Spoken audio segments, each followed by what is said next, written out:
Coming up on Bobcat Breakdown, spring sports are entering the home stretch. Is men's lacrosse losing their best player at the worst time? Does women's lacrosse still have playoff hopes? And are baseball and softball going in opposite directions? We've got an episode full of brotherly love. It's the anti-penultimate show of the year, and it starts right now.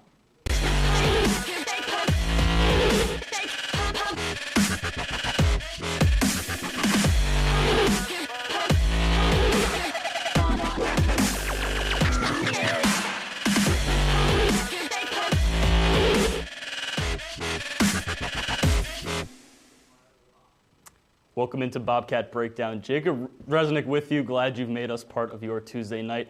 Joining me are two very special analysts out of Tacoma Park, Maryland. It's Aaron and Andrew Robinson of the Quinnipiac men's basketball team and Q30 Sports. Guys, welcome to the show. Thanks for having us, Jacob. I want to point you off for that SAT word you used in the open. What that was?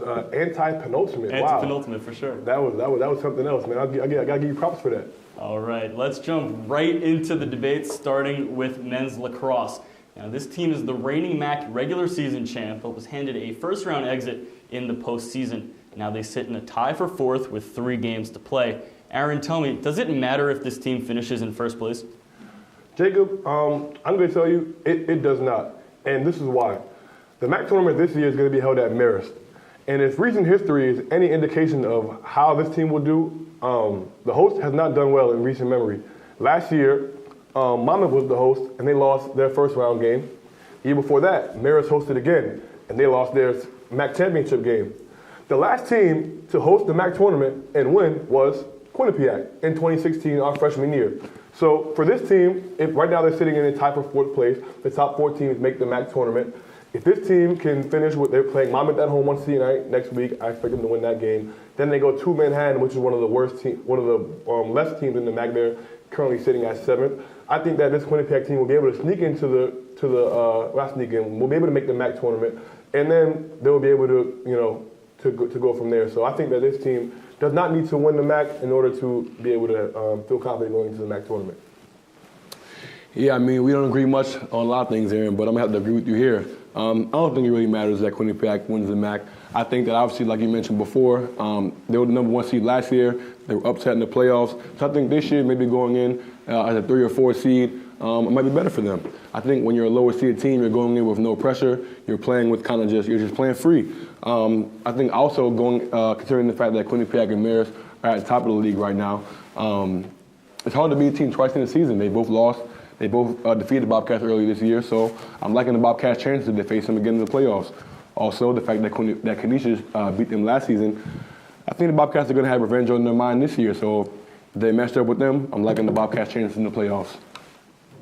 All right, now between Foster Cuomo, Nick DiMuccio, and Jake Tomsic, there are a bunch of talented players on this team, but Andrew, tell me, in your view, who ultimately ends up being the X factor? I think this is an easy choice here. Jake Tomsic is easily the most important player on this team. He leads the team in goals with 29, leads the team in assists with 17, and points with 46.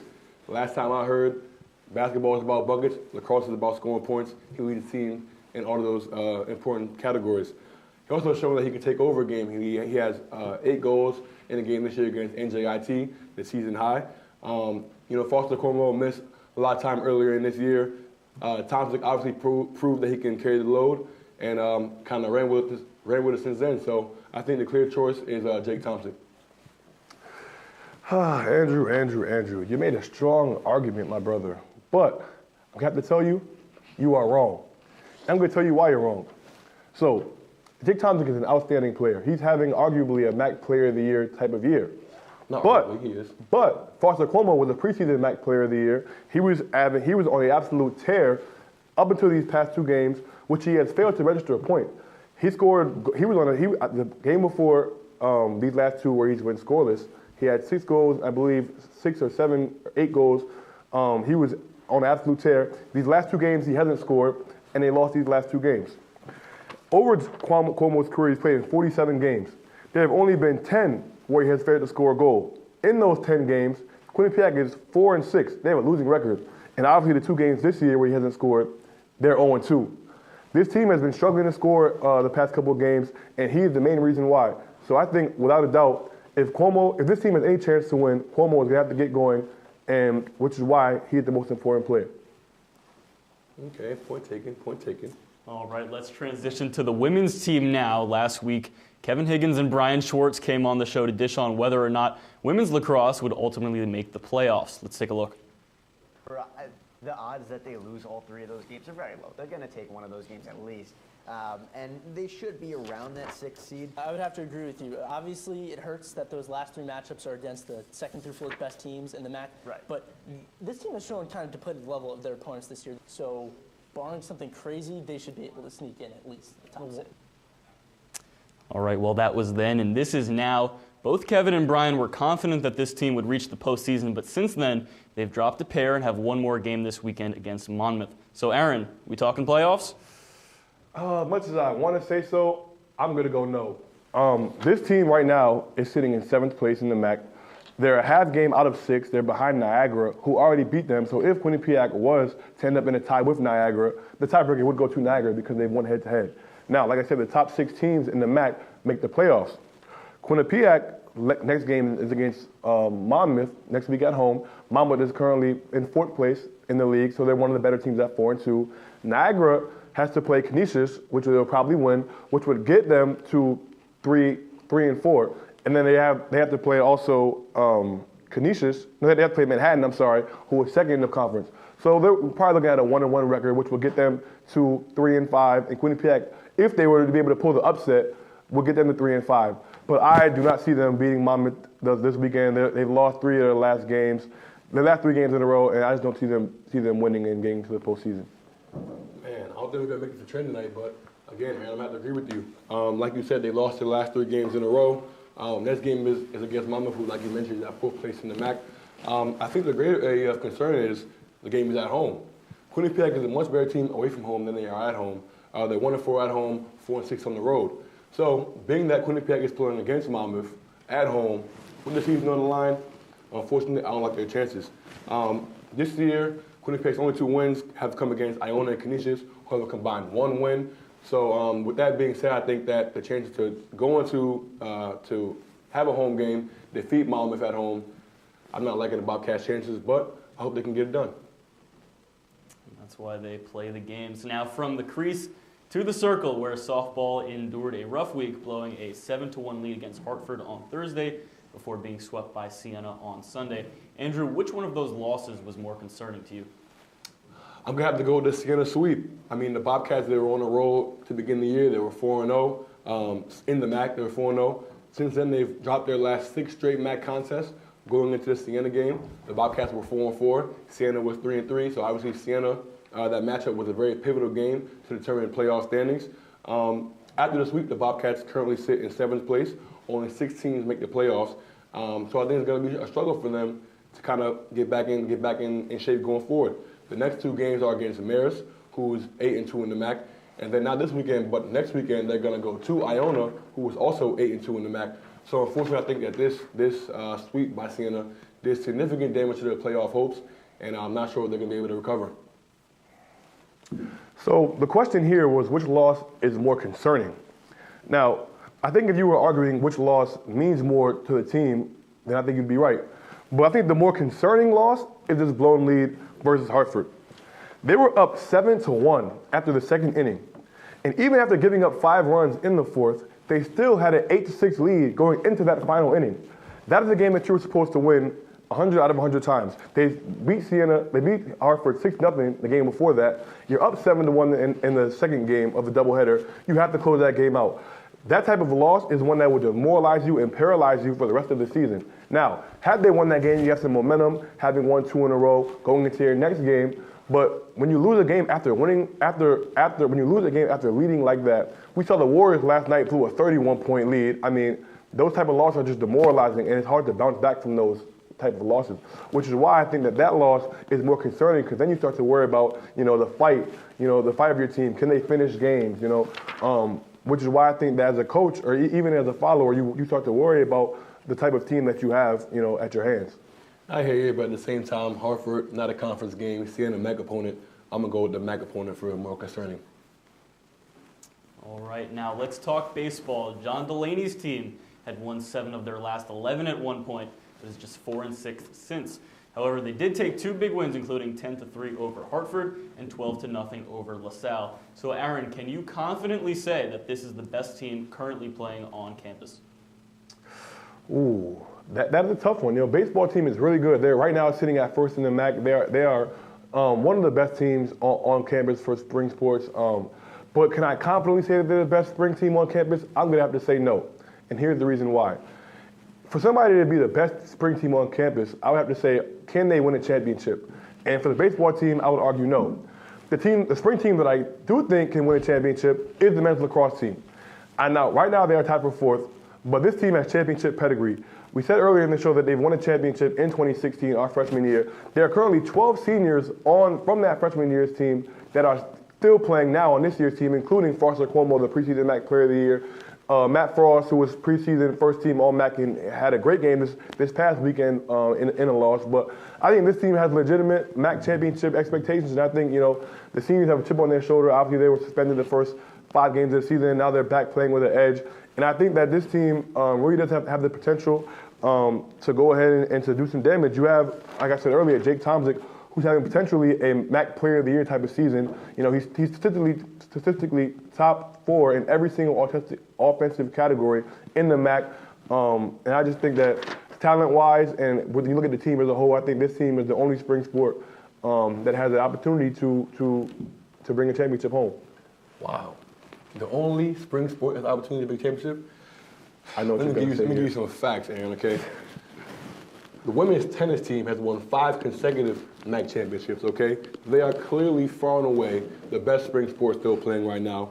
The women's tennis team coming off a victory against Monmouth, which get this, that was their 52nd straight MAC win.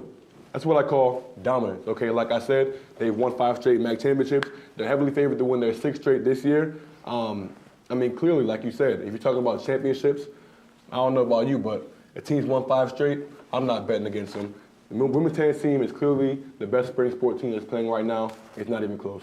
You see, the question was, are they the best spring sport? Women's tennis plays all year. They play a fall schedule. They play a little bit in the winter. They play in the spring. They literally play year-round. So are we going to have this debate in the fall? Are they the best fall team? They play all year. So I don't understand you can say that they're the best spring team when they play all year. I feel like it's kind of a cheat code to pick them. Hey, man, listen, we're playing in the spring. They're playing right now. Spring sport. But you know what I can't say? 1, 2, 3. 5 straight championships, all right? Best spring sport, no debate. All right, 5 championships. And keep the number in your head for later in the show. Andrew bringing out the Kobe count. All right, we'll take a quick break, but on the other side, we've got some competition between the brothers that you don't want to miss. Stay with us.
Welcome to the WQAQ Morning Show. Dan Ball and Emma Spagnolo joining you here from the QAQ studios in Hamden. And Emma, it is that time of year again.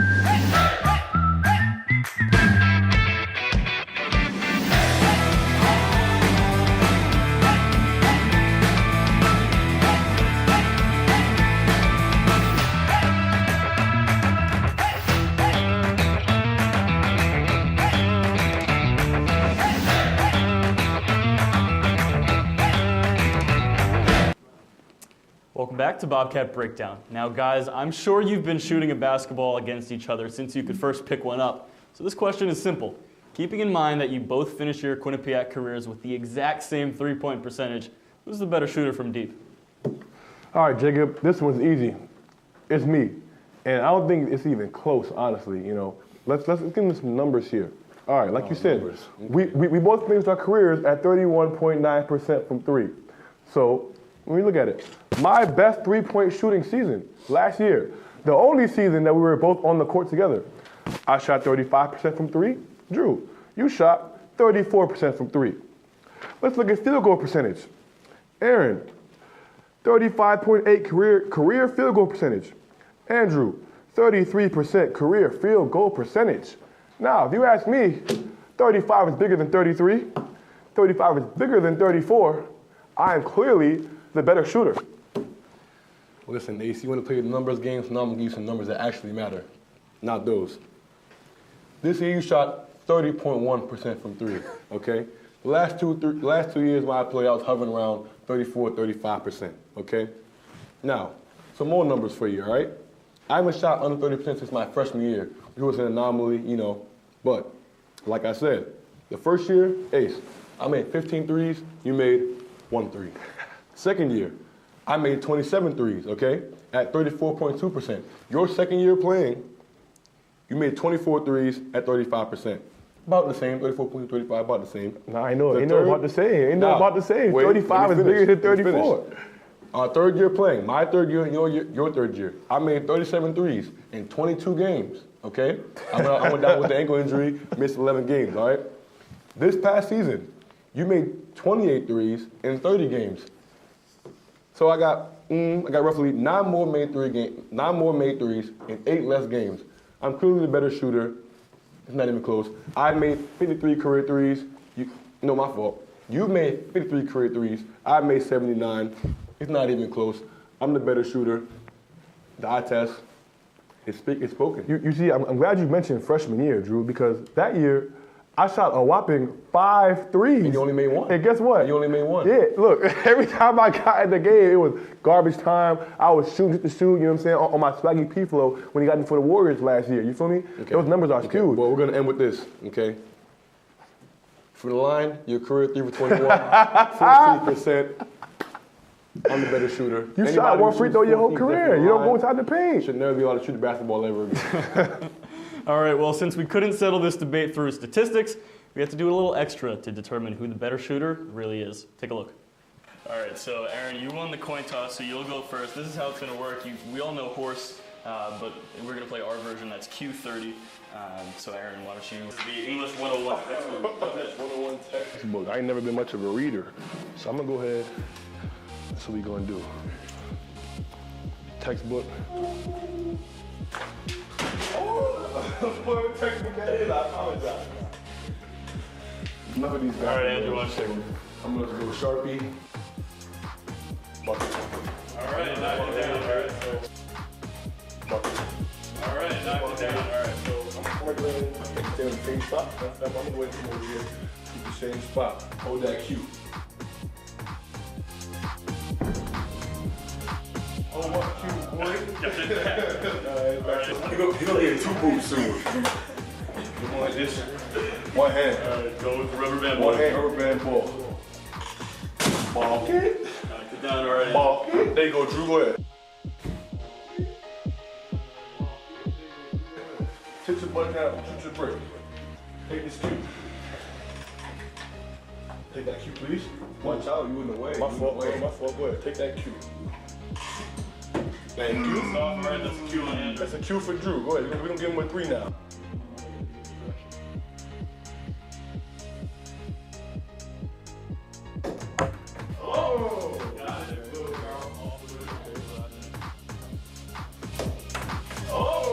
Got it. Little barrel off the rim, off the glass, and then take cue. All right, that'll even it up. Q. Line drive. Oh, look. This is what we're going to do. I'm going to take Banks' calculator. Great Jonathan Banks' calculator. Go in the garbage. I'm not a math guy. Oh, got it.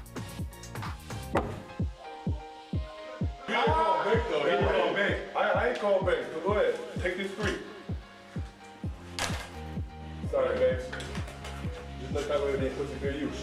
All right, Andrew, shoot your break. Thank you. Come again. Thank you. Come again.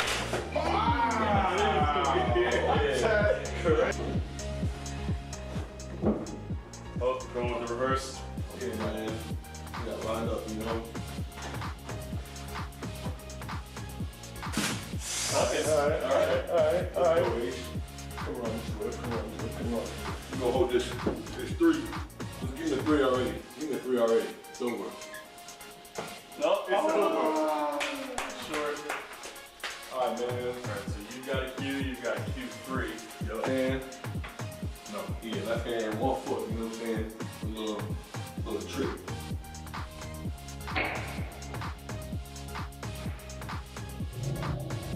My balance is funky. Yeah, we know. Still casting. Nope. Game over. That'll do it. It's over. Send them home. The game is over. Well, it looks like it's been settled. Andrew took the victory. That's all we got. That's what we do, baby.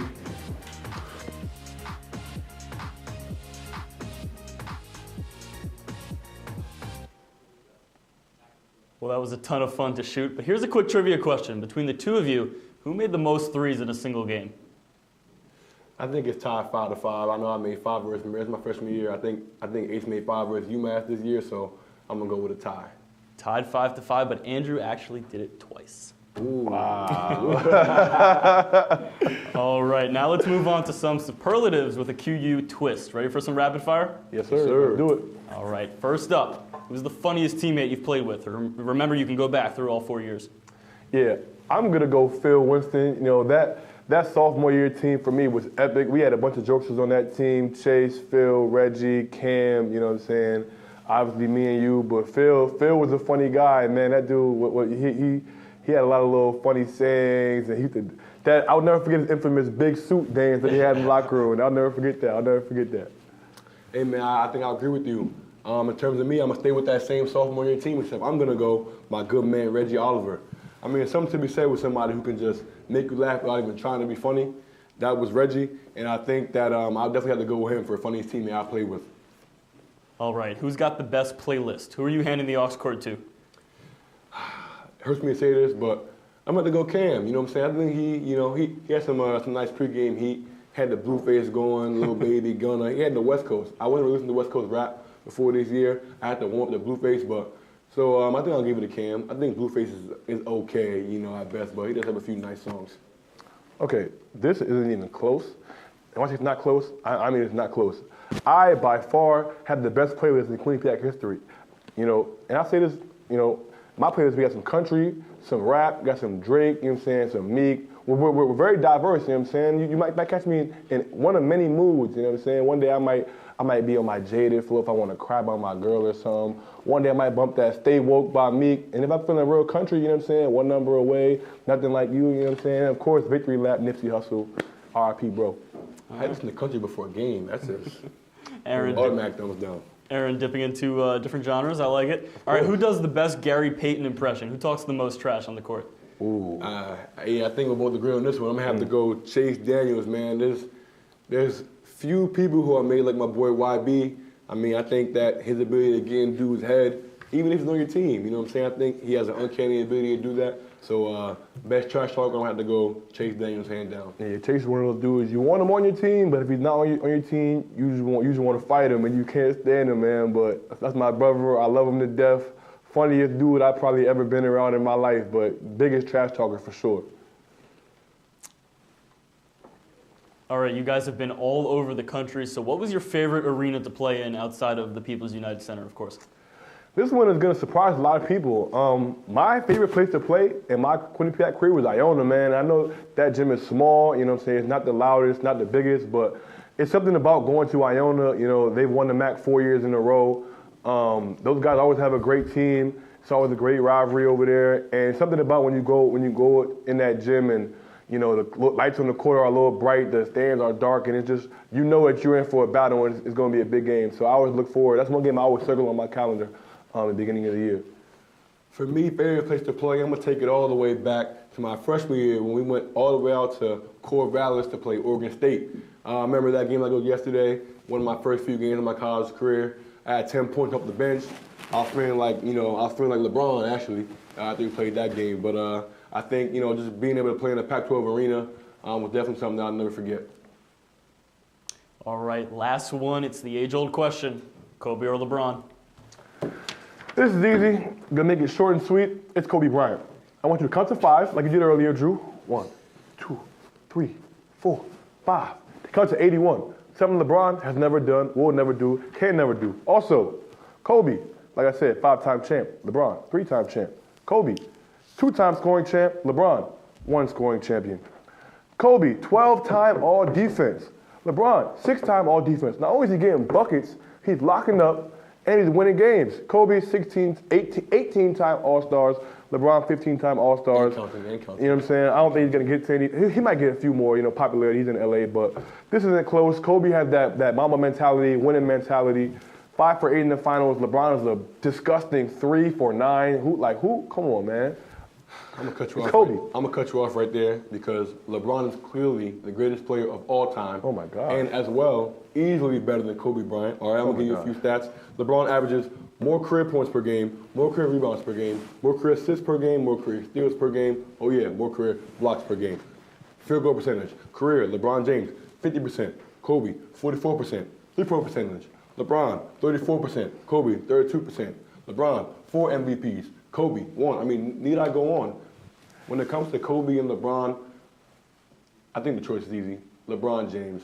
It's not even close. Hey, man, all we do is win, win, win. The game is about winning, and Kobe wins. LeBron is a loser. 8 straight finals. 5 rings, 3 rings. Thank you very much. Hey, guys, this one's easy for me. I'll take future Nick Kevin Durant. All right, we'll take one more commercial break and be back with Final Roars right after this.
Seven, 6, 5.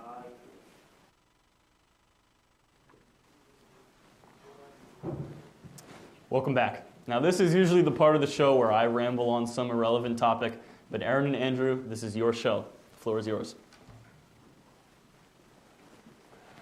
As you probably heard over the weekend, I announced my commitment to Bryant University to play for fellow Quinnipiac alum Jared Grasso. I felt that my relationship with him, as well as the rest of the staff, as well as his winning pedigree from multiple NCAA tournament appearances at Iona, would make for a successful year in Smithfield, Rhode Island. I'm excited for what the future holds, and I can't wait to get started.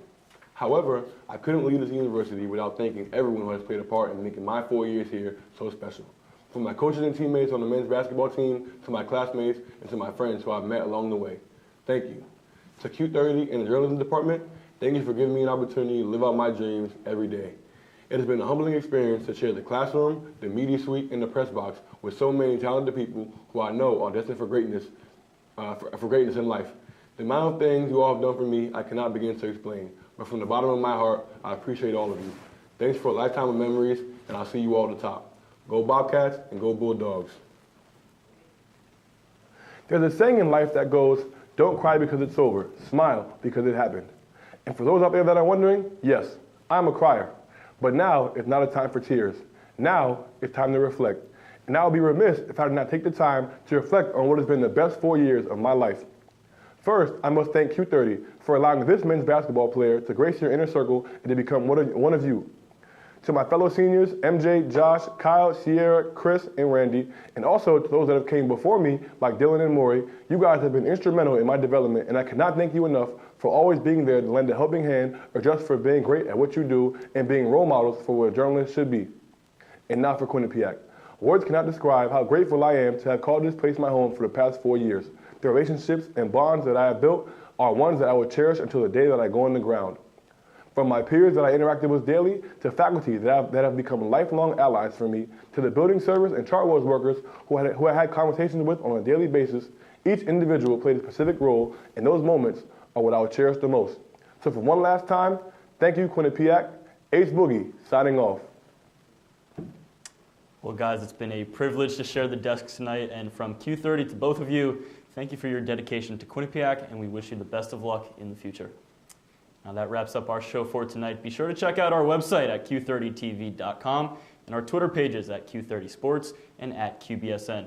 For Aaron and Andrew, I'm Jacob Resnick. Have a great night.